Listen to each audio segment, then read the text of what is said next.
not. But for your birthday, we're going to do 15 No, minutes we're of not. Game Day Uncensored so we can get your opinion on this. 15 minutes of Game Day Uncensored brought to you by the Lexus RX, the luxury SUV for those who never want to lose their edge. Experience amazing at your Lexus dealer. This is what Chris Perkins wrote, some of what he wrote after the Dolphins game Thursday night. Okay? Good morning. Good afternoon. I hope you're well. Happy holidays, all that junk. Let's address the elephant in the room. Should Dolphins owner Stephen Ross clean house, meaning fire general manager Chris Grier and coach Mike McDaniel after the season? I know that's what you're thinking. At this point, I say no. Okay, let's proceed. Let's wait until the season ends to make such major decisions about such major changes. My main issue with Grier and McDaniel is their entire 3-year run. It's coming up empty. But this is Chris Perkins writing. I still feel better about these Dolphins than I ever have under McDaniel, as I recently wrote. And I still give McDaniel lots of credit for changing his offense mid-season and setting his ego aside to put this team on a better path. I also give Grier credit for some offseason acquisitions. Tight end Jonnu Smith, rookie edge rusher Chop Robinson have been good, and the offensive line has been good enough. Now, I know Solana and Crowder might take issue with that, but this is Chris Perkins writing. However, I have issues. I try not to be the hot take, knee-jerk reaction guy in these situations. I try to stay consistent and on message. I go back to something I wrote in February when I wasn't emotional. It was a column about why I would not have extended quarterback Tua Tagovailoa's contract. Health and performance were the main issues. Oh, the other huge reason I wouldn't extend Tua this offseason, I'd want to keep the Dolphins fairly liquid during this time of uncertainty. That means if the Dolphins don't win a playoff game this coming season, this is what he wrote months ago, I'd consider firing general manager and coach Mike McDaniel. You can't go 3 years with this much talent and not produce a single playoff victory. The last sentence is what this thing is all about. I refuse to move the goalpost. The definition of a successful season when the year began was winning a playoff game. By season's end, Grier and McDaniel, who have had more talent than any Dolphins GM and coach combo in the last 25 years, will presumably fail that goal. That's my issue. How do you handle that? And if you get rid of Grier and McDaniel, what about Tua? Can he thrive without a coach that absolutely adores him? Ross has a mess on his hands. A few months after financially committing to McDaniel, Tua, and wide receivers Tyreek Hill and Jalen Waddle, Ross is finding out what I said more than a year ago. The biggest problem with the Dolphins is their offense. The big play McDaniel offense was never real. It was never reliable. It was a fantasy. It never worked against good teams. You know the numbers. McDaniel was 3-12 against playoff teams and 17-4 against non-playoff teams entering the season. Last season, the Dolphins were 1-6 against playoff teams, and the average score of those games was playoff team 32, Dolphins 16. Again, to McDaniel's credit, they've now scrapped that offense, which was number 1 in the league last season because it ran up big numbers against weaker opponents for something more reliable, but something that produced just 17 points in Green Bay, which sadly is a typical output for McDaniel offenses against good teams. Let's just say again, this offense should have been tweaked or changed entering the 2023 season, and it certainly should have been tweaked or changed entering this season. It wasn't. That's on McDaniel and Grier. This season collapsed early because the Dolphins failed on a backup quarterback plan. That's also on Grier and McDaniel, mostly McDaniel. And let's also remember the reason Tua got that contract extension, as Tua told us, is because McDaniel, after Tua had a particularly great training camp practice, apparently went inside the building and banged the table in Tua's favor with the higher-ups. You can make all the excuses you want for this team. Injuries, cold weather, blah, blah, blah. This team has never been very good. They're a low-level playoff team. That's it. And that's a major problem. I wrote months ago that this team needs more mental toughness. I've questioned this team's motivation for months. Few things changed quickly enough. Grier and McDaniel always thought their way was the best way. It wasn't. Ross must face some realities. The great experiment isn't working. I also wrote in September that the Dolphins are a poorly constructed team. The Dolphins have a shocking 5-7 record this season. Playoff talk is laughable. I've been the world's biggest critic of the Greer-McDaniel administration without a doubt. I'm trying not to overreact to what I just witnessed. Again, talking about Thursday night. The Dolphins got crushed in a big game against a quality opponent. I'm not surprised. This is who they are. I've repeatedly said this for almost 2 years.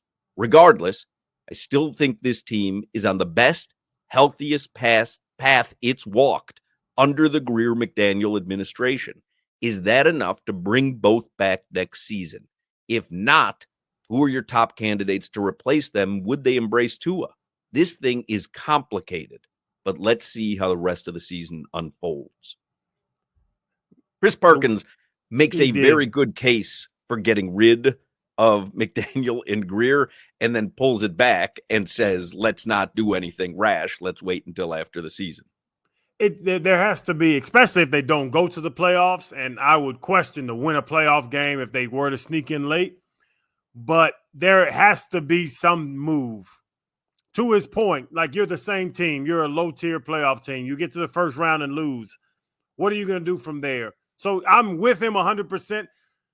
Thursday night really upset me. I'm sitting there waiting for the late game. I'm with family, and now I'm the Dolphin fan, and everybody else are Falcons fans, so everybody's giving me hell about it. It was embarrassing to see that. I don't know if the roster is constructed correctly. Like Chris is saying that McDaniel has mismanaged the offense or what he's doing, but I would almost put more on Greer with mismanaging the entire roster, with just not being able to stop the run, the toughness side of it. The thing that got me, I hope y'all probably talked about, I'm pretty sure you did. Did you see McDaniel's hand shaking the whole time he was holding that little piece of paper? We didn't talk about it, but that went viral on social media. I think everyone has seen. He was cold. He was cold. But my leader, my captain, the big man, the captain of my ship is visibly freezing while we're playing in this game, and we're missing tackles. That has to do with temperature. We're overthrowing balls. That has to do with temperature. We're muffing punts. That has to do with temperature. They played the damn stat of them being 0-6 when the last 6 games when the temperature's below 30. It played right into the narrative where I don't know if it's a narrative. It might just be a fact right now. So that game was embarrassing. But to Chris Perkins' side of it, I believe that Chris Greer would be the sacrificial lamb, and not even saying they're throwing him out there because of the fact that they have to find somebody. It's because this roster we're putting $58 million into 2 receivers. We just paid a quarterback that we're assuming is going to get hurt at least once a year, and every time he moves, we all get scared. I got scared when Tua ran, even though he hit the over in his rushing, which we didn't bet. But I was scared when Tua ran. I hate being scared when Tua runs. I watched Buffalo play last night, and when Josh Allen runs, I get excited. When Tua runs, I get scared. I think Chris Greer, I believe with McDaniel getting his new money, talking to Chris Perkins, was McDaniel getting his new contract, I think McDaniel has a couple more years left. I think Chris Perkins is I think Chris Greer is the one that they're going to evaluate and probably be the guy that is blamed for this season, because this season's not going to go right. If you are in year 3 and you don't go to the playoffs, and that looks like the most realistic scenario at the end of this season, that you're not even going to the playoffs. If you do go to the playoffs, like you said, I don't think that they're going to be an upstart playoff team that surprises people. Something has to change unless you give it the context of, I said it to Solana earlier. What if Bradley Chubb and Jalen Phillips were both out there? What if Tua was healthy and he didn't go on IR for 4 games? Like, do you give it that context if you're Stephen Ross? I mean, obviously that's what you're going to argue if you're Chris Greer. Do you allow that argument to allay any of your concerns for one more season? And I'm honestly, I'm going to go Solana route on it, where like now you play Green Bay, and Green Bay is a good team, and you get embarrassed. When they play Buffalo later this season and it's going to be cold as hell because they're in Buffalo. Do you get your ass whooped again? Can we anticipate that? I'm probably going to bet against it now, seeing how they play in the cold. It's just, are we sitting still? Are we making a lot of, like, is it movement or is it action? I think we're just moving. We're not acting. We're not doing anything to get better. And to your point, if Jalen and Bradley Chubb were here, how would that change the defense? But you draft Chop Robinson. Chop Robinson didn't do a damn thing on Thursday night. I see him out there, and then he disappears, and some big tackle chokes the hell out of him. Like, you had opportunities to fix these problems this offseason, and they weren't fixed. And for the third straight year, playing the injury card, in my opinion, is just a bad way to approach it, because year one of McDaniel, Tua goes out, 2 concussions against Green Bay. The second one misses the end of the season. Fine. You're without your starting quarterback. You go on the road into Buffalo in a playoff game. Impossible. Fine. It is what it is. Year 2, Tua's healthy the entire year, but your offensive line is decimated. Your defensive line is decimated, and you played the injury card. Well, you can't beat Kansas City on the road in below zero temperatures without your starters. Okay, fine. You give it that context. Year 2, you made the playoffs again. Year 3, Tua misses 4 games. You don't have a competent option to back him up. And now at the end of the season, when you failed, even when he's healthy against the top teams, Arizona, Buffalo, and now Green Bay, you're going to say, well, we're not whole. We're not complete in year 3 again. If I'm Steven Ross, I don't buy that, Chris Grier. I'm sorry.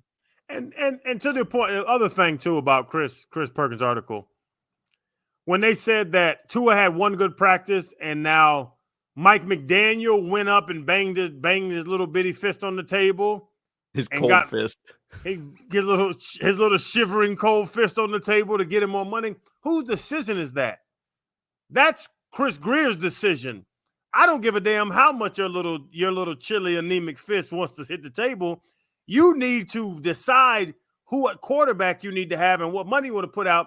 And whose decision, if Mike McDaniel can put his little paw on the table, was he the one banging it for Skylar Thompson? Because that was the biggest mistake. To your point, Hawk, about the injury, your backup plan for 3 damn seasons was Skylar Thompson, and that went downhill. He couldn't even get 1 win, got hurt. Now we're talking about Boyles and Huntley's. That's the thing about this, is the roster construction that Perk talked about. I totally agree with it. That's why I think Chris Grier needs to speak on this. And even with the Tua signing, can the head coach sign a player? I don't think so. I think the GM has to sign a player. So where is the dynamic? Where's the power structure there? By the way, one of the things that annoys me is when people pretend like they're not cold. Like, Mike McDaniel knows if he gets cold or not. I get cold easily. So I dress appropriately if I'm going to be out in the cold. You're not impressing anyone if you're just wearing a hoodie, but your hands are shaking all game long. Like, just dress appropriately. I feel that way about Tua. Tua went out there, short sleeves on, pretend, no gloves, and he played well. Well, come on, bro. You're not fooling us. We know you don't like the cold. Like, just dress appropriately. You're not making us feel like you're any tougher, But, man, Mike McDaniel, like, if you know you're going to be cold, put a big old jacket on. Who cares? Look like Kurt Warner out there. Put one of those big puffy jackets on. Who cares? He should have. The worst look is you sitting there with your little hand shivering, trying to see the plays, and now we're getting delayed game penalties because you can't see the plays because you're too cold. Maybe eat some red meat and get some more damn vitamins in you. You're shaking like a stripper in church. Anyway, 4:00 hour is coming up. You like that, Jimmy? You've seen never that heard before, that, Jimmy? You've seen that before? Yeah.